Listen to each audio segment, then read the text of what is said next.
And hello, good people of the internet. It is I, Tommy Kelly, and this is Adventures in Woo. And in this episode, I'm going to talk about stuff until I know what I'm going to talk about, because I'm not really sure what I'm going to talk about.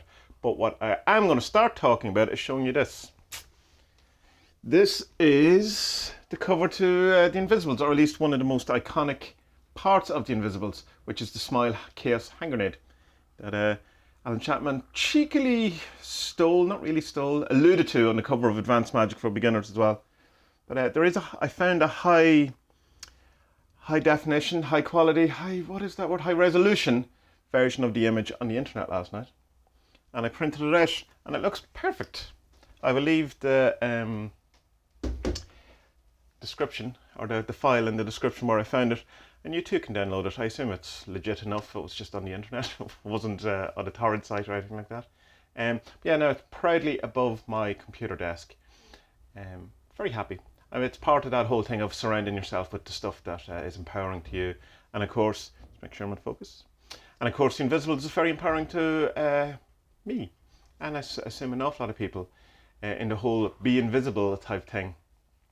There's a weird thing about my eyes the last couple of days, which is kind of it's annoying. It's what's happening is that I'm more aware of my eyes than I usually am. That's how you kind of know when you have a problem. You know, when you become aware of a muscle because you've never knew you had before because you slept wrong or something if you're in your 40s like me or more.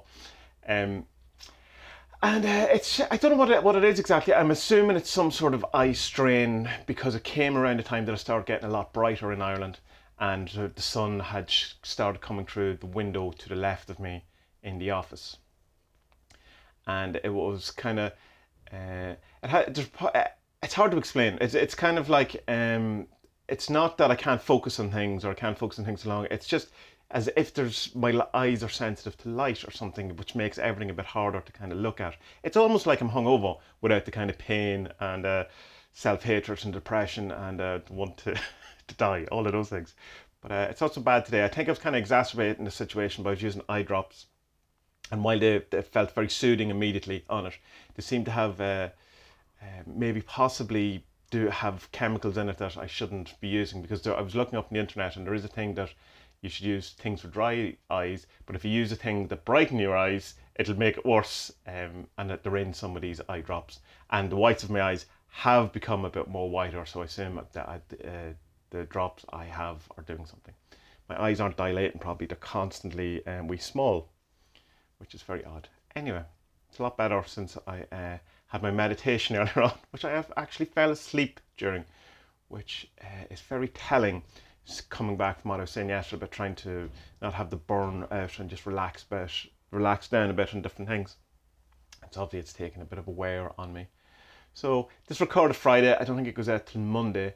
So we're heading into the weekend. So I'll probably try to do a bit more nothing over the weekend, but of course that's not always possible, because what seems to happen to me at the weekend is while all the week I'm able to do whatever I want with my own kind of work and all that, at the weekend you have to do all the jobs that you don't really want to do, that you have to cut the grass, you have to, I don't know, I don't even want to think about all the different things. We cleaned the gutters out last week, so all that little kind of crap that you have to do that some people really love doing. Like there was a guy I used to work with years ago, and he used to love getting home at the weekend so that he could cut the grass and clean things and all this madness.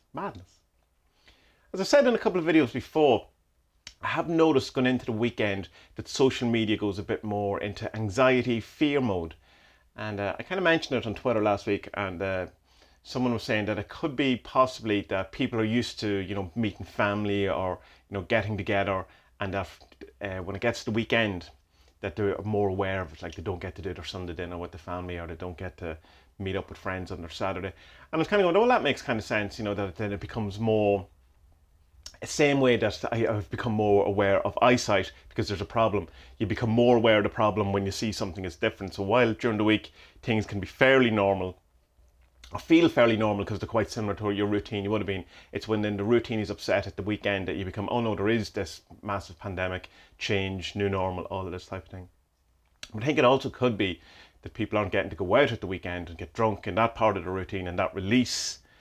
And that isn't the same, I don't think, for people, want to go out and for the socialising aspect, or to go out to go dancing as well, so you have a physical aspect to it that you don't get sitting at home drinking watching Netflix, as fun as that can be. Yeah, it's an odd one. I'm going to tend to try and stay as much as possible away from social media over the weekend just because of this thing. And what I've noticed though, it kind of ramps up a bit, and it's not necessarily the fear of, how do I word this? It's mostly from the kind of conspiratorial truthers. I don't know what's the correct word for it, because it's like people I know. It's not just people on the internet like that you would normally label as truthers. They seem to be the people that has the most of an issue, and they're the ones that are creating most of the fear, going like, oh, I feel I'm being played. This is all bullshit. No one's dying, and this was all a secret plot to somehow destroy us. And there's this kind of assertion, and it's done in a very, very angry, fear-inducing, aggressive manner, which I just need to avoid like the plague. Pardon my expression. I need to avoid completely, because it's like that is the stuff that in essence that we were looking to conspiracy to try and recognize and avoid.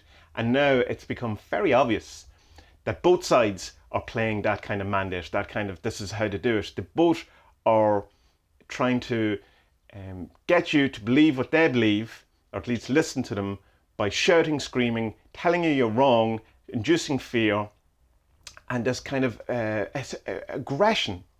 And some of it, I think, is it's obviously coming from fear. And I mean, I totally understand that. It's a very, fearful time, and no one knows what the future is. But I've pointed out before, no one ever knew what the future is.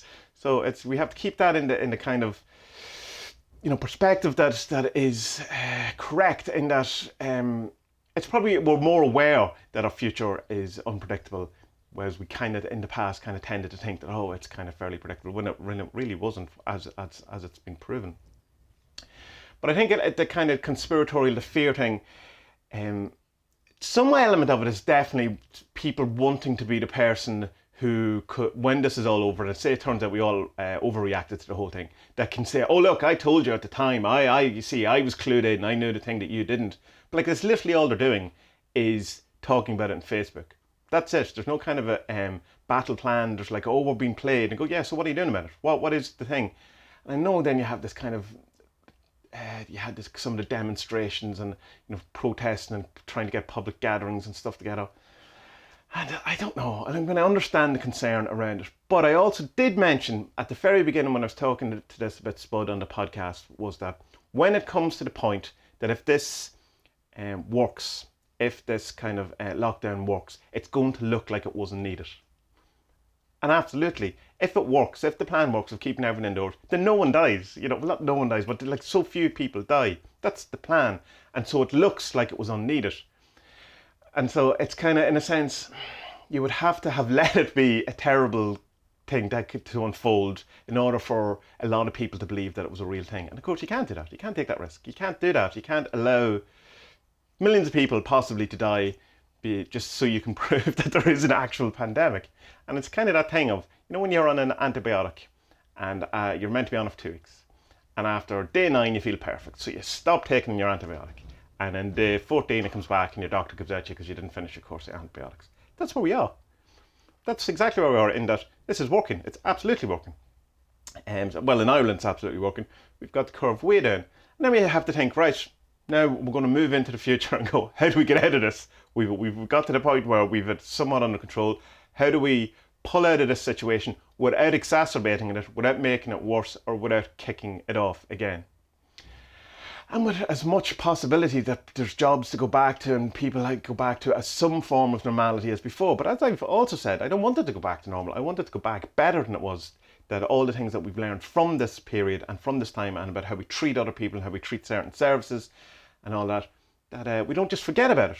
And you can see already in certain kind of the mandates coming out from the Irish government and different way people are talking and stuff. Already you can see the old habits and the fuck you mentality and the separation and the lack of we're all in this together. There's already, even on very local social media kind of things, which I kind of had to stop looking at as well, infighting between people who were friends and over kind of, policy procedures and stuff that none of them have actually any say in because they're not elected officials. But of course we're allowed all our opinions. And I think while that is an element of lockdown and, you know, cabin fever and people, you know, kind of wanting to have a bit of say and a bit of control in their life, it is a kind of it gives me a sense that maybe we're not going to learn our lessons from this. That's horrifying. And I do, because, like, I mean, as I said in that other video not that long ago, what if it all goes back to normal? Or not goes back to normal, back to normal, but worse. And I know this is the fear that the conspiracy people have, is that we're going to go back to something much worse than we have. Now, I'm still quite positive that we're not, but it involves not being just saying, oh, I told you on Facebook we're getting played, or whatever it is on Facebook, so that you can, or Twitter, wherever it is, so that you can, you know, be seen to be that kind of insurgent that is not, you know, is not being fooled by the government. And perhaps we are all being fooled. I'm not discounting any of it. But we have to do more than that. We can't just complain about it on Facebook, no matter what side you have to take. You have to appreciate people around you. You have to go into the world as a better person, having learned the lessons that you have learned from all of this. You have to encourage and foster and support the stuff that you want to continue to be there forever. And try not to argue over people, over stuff. It's really out of our control. And to, you know, it's just, don't let it all unravel. Don't let this amazing world initiation be for nothing, when it's literally, if it is big government conspiracy, or the governments are puppets to something higher than that, nothing we can do about it other than look after each other, look out for each other, buy local, buy off the, you know, your friends, support the artists, support, you know, local business, support your country's business, all of that. Keep the thing going where we're all in this together, rather than kind of falling apart over a possible you know, enemy that we all have, like a common enemy. So that's my hope. That's where this video went. I didn't know if that's where it was, but there you go. Big Brother may be watching you, so time is to become invisible. And if you are worried about 5G, possibly don't worry, you know, scream about it on Facebook, switch off your phone. I don't know if that's the answer, but possibly switching off your phone does nothing to 5G because it's still in the area and all that. I don't know. I'm not going to panic. I'm going to stay positive, and I'm going to try my best to be grateful, appreciative, happy, and friendly and kind and supportive to everyone I interact with. And that's the best I can do, because I can't topple governments, and I can't topple the cabal of 12 men who secretly rule the world, or whatever it is. But I can be a good person in my life as best as possible. Of course, you know, I'm going to have my moments, and that's all I can do, and that's what I'm going to focus on.